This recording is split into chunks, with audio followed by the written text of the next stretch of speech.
Magandang umaga! Kumusta po? Narito po ulit ang update natin para sa lagay ng ating panahon. Ngayong umaga po ng February 21, 2026. Sa ngayon po ay nananatili na walang anumang sama ng panahon sa loob at labas ng ating area of responsibility.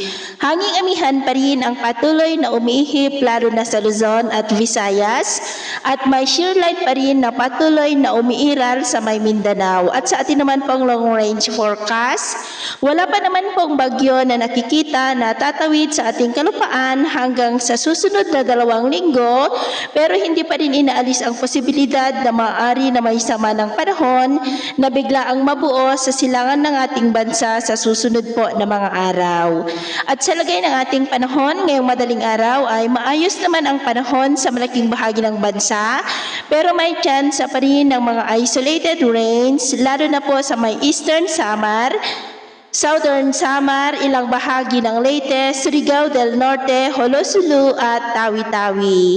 At mamaya po ay sisikat naman ang araw sa malaking bahagi ng bansa, pero may chance pa rin ng cloudy skies with isolated rains, lalo na po sa may Samar Island, Leyte, Bogo, Cadiz, Capiz, Surigao del Norte, Holosulu at Tawi-Tawi. At mamayang hapon, mas maraming lugar ulit ang makakaranas ng mas maulap na kalangitan with isolated rains, lalo na po sa may Kabisayaan at northern part ng Mindanao, kaya mag-ingat pa rin po tayo sa mga banta ng mga pagbaha at pagguho ng lupa.